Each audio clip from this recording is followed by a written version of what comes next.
Vamos fazer aqui mais uma live aqui na varanda, né? Quase congelando na varanda, com a advogada Ana Paula Gonçalves, que vai falar aqui um pouquinho pra gente sobre liberdade de expressão, abuso de autoridade. Aqui a Ana Paula entrou, eu vou convidar.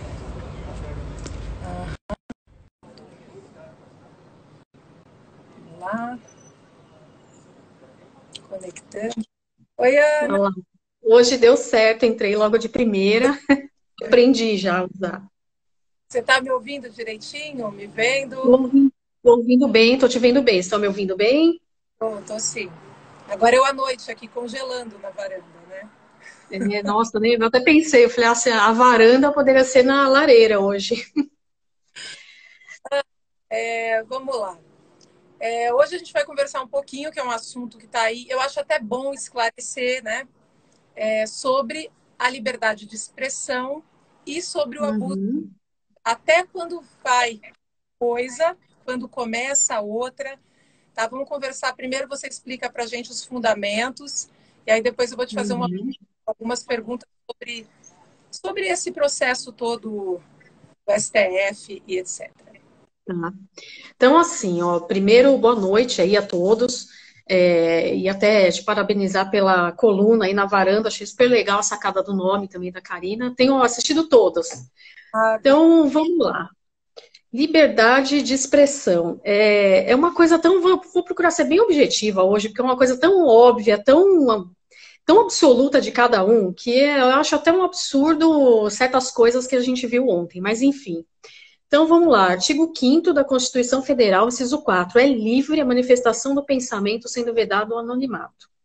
E aí o inciso 5, o que vem depois, complementa. É assegurado o direito de resposta proporcional ao agravo, inclusive indenização por dano moral, dano material, enfim. Então, o que foi que motivou ontem essa decisão do Alexandre de Moraes, do ministro? Ele disse o seguinte, essa frase ficou na minha cabeça, liberdade de expressão exige responsabilidade. E isso foi o fundamento que ele usou. Mas de onde ele tirou que tudo que você fala não há responsabilidade? A própria Constituição Federal te dá o direito de você dizer o que você quiser. Tua liberdade de expressão é livre, é inviolável e é absoluta. E a própria Constituição fala, olha, aquele que se sentir ofendido também tem o direito de ação dele, ué. Né? Então, aquele que fala tem que saber que ele pode falar o que ele quiser, mas ele pode sofrer aí alguma ação para aquele que se sentir ofendido. Então, eu não entendi muito bem em que contexto ele quis dizer isso. Liberdade de expressão exige responsabilidade, porque responsabilidade já existe. A gente tem aqui o Código Penal, os artigos 138, 139 e 140, que garantem àquele que se sentiu vítima de calúnia, difamação e injúria, que ele procure aí os meios penais e até civis para que ele faça valer, então, a ofensa que ele acha que ele sofreu. Então, a responsabilidade já existe. O que ele acabou usando desses argumentos, e a decisão dele, eu vou até disponibilizar depois um link para vocês lerem, tem 32 laudas. Nas 32 laudas, ele não fala um artigo de Constituição Federal. Ele simplesmente, e é até risível, né? Porque ele se sentiu motivado a determinar aquelas ações que nós vimos ontem, de busca e apreensão e não sei o quê, ele se sentiu motivado a isso. De onde começou, né? É importante falar de onde começou.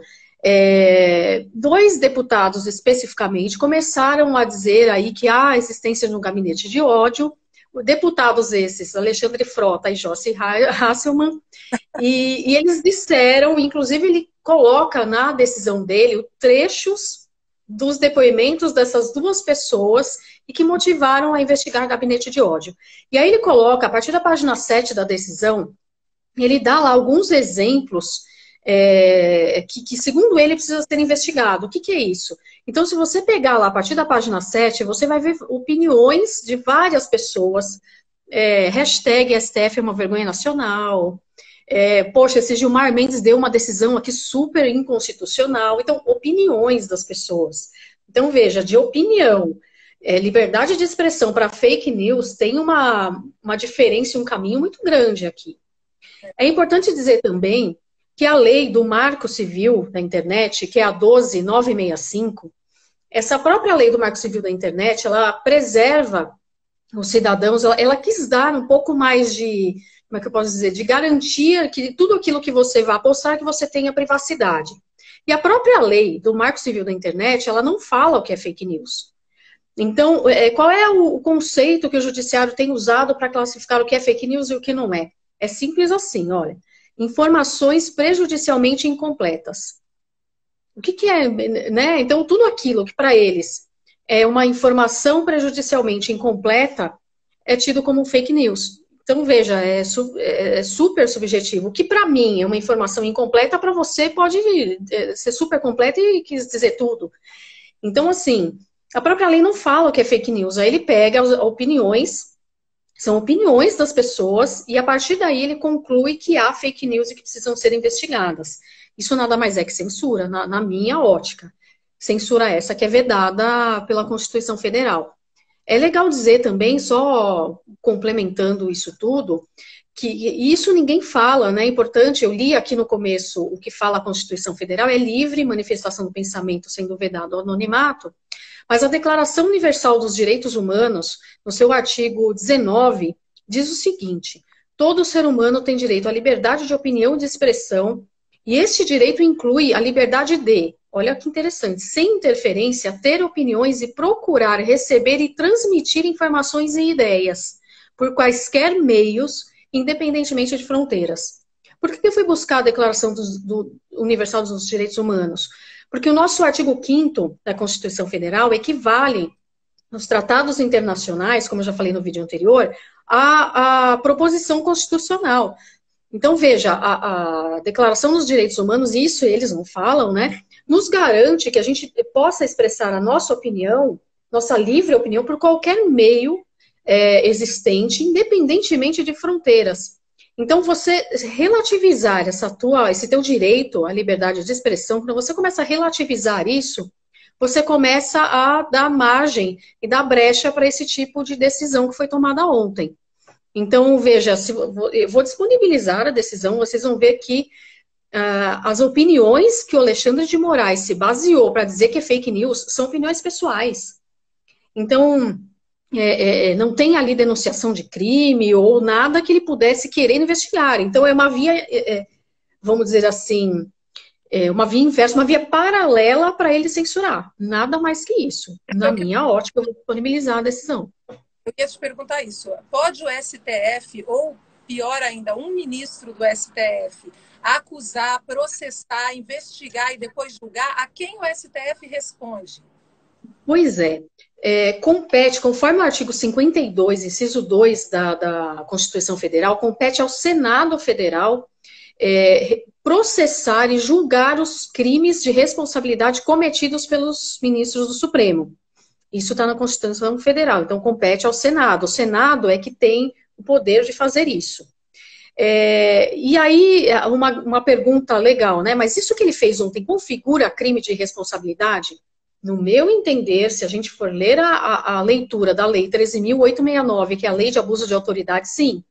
No artigo 2º dessa lei de abuso de autoridade, ele já fala, olha, quem são os sujeitos que podem praticar esse crime? E tem lá o judiciário, todos os membros, não excetua nenhum. Se a gente descer um pouquinho mais, isso foi o artigo 2º. Artigo 27, requisitar instauração ou instaurar procedimento investigatório de infração penal em desfavor de alguém à falta de indício de prática de crime. Então, ele pode ser enquadrado nesse artigo 27, que configura como crime, então, ele abrir um procedimento investigatório, havendo aí a falta, então, de algum indício de prática de crime pela pessoa. No meu entendimento, eu lendo a decisão de ontem, os trechos que ele destaca como sendo fake news, aquilo é opinião pessoal. Então, logo não tem indício de crime e logo ele, ministro, que pratica o crime do artigo 27 da Lei de Responsabilidade. Ele pode ser punido por isso. Se vai acontecer, a gente sabe que Brasil é complicado, né? Mas, em teoria, teoricamente, sim, ele configurou esse crime do artigo 27 da Lei de Abuso de Autoridade. Era isso que eu queria saber, Ana. Muito bom. Ana, foi muito bom falar com você. Eu Foi bom vou também. salvar. Você disponibiliza para a gente, então, Uhum. tudo que eu A decisão dele. dele. E aí, assim que eu tiver alguma outra dúvida, eu acho que todo mundo tiver, eu vou te chamar. Tá O bom? assunto é bem extenso também, é bem legal. Assim, no meu entendimento, eu acho que ele não tem ali nenhum indício de crime. Ele coloca vários trechos, cita os depoimentos desses dois deputados que eu falei, com relação ao gabinete de ódio, mas até aí é opinião, isso não é crime. Né? Então, eu posso dar a opinião que eu quiser, posso difundir a ideia que eu quiser. E aquele que É, se sentir ofendido tem as ferramentas. Então, liberdade de expressão exige responsabilidade? Responsabilidade já tem, basta o ofendido buscar e não ele, né? Então é complicado. O que ele cita ali são opiniões pessoais, não são fake news, é diferente.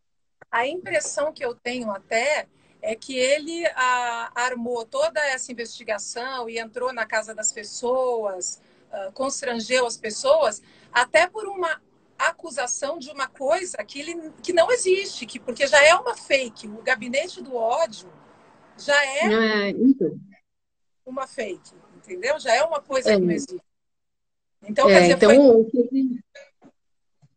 o que tudo. ele busca é via inversa, de forma pensada, censurar as pessoas, e eu não sei o que ele está provocando aí. Ele provoca alguma atitude do presidente, né, da República, para que daí inverta o jogo no impeachment para o presidente e não para ele, né? Porque crime de responsabilidade aqui é só ler o artigo 27 da Lei de Abuso, que é a 13.869, e o Alexandre de Moraes, no meu entender, Ah, cometeu ontem. Não tem indício mesmo. O que ele relaciona como fundamento para ele ter dado a decisão, aquilo é indignação que a gente posta. Eu posto, você posta, então é é lógico, complicado. é Né? E verdade. uma coisa importante para dizer é que tem um projeto, só para terminar também, tem um projeto de lei, olha só onde vai chegar a coisa também, tem um projeto de lei que prevê incluir na lei do Marco Civil da Internet que as redes sociais, elas passarão, segundo o projeto de lei, a ser obrigadas a exigir de quem tem uma rede social a inserção e o cadastro do seu CPF e do seu CNPJ. Isso tudo para facilitar, no projeto está lá, é para facilitar a investigação de quem propaga notícia fantasiosa. Então, ou seja, se isso não for censura, eu não sei o que é, né? É isso aí, Ana. Então Oremos. tá bom. É. Só, só, Gente, só.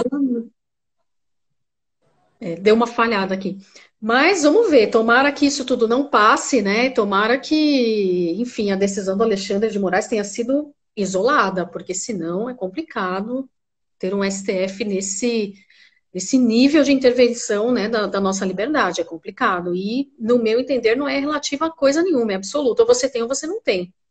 Ou você pode expressar ou não. O meu entendimento é esse. E ele foi bem, enfim, tendencioso mesmo. Eu vou disponibilizar a decisão que eu tenho a minha, né? Essa é a minha impressão, mas aí para que vocês tenham também. Tá bom, disponibiliza assim a Fernandinha lá. Oi, Fê. Oi, Fernanda. Obrigada. Disponibiliza lá pra gente, então, a decisão do ministro. E foi muito bom falar com você. Como eu disse,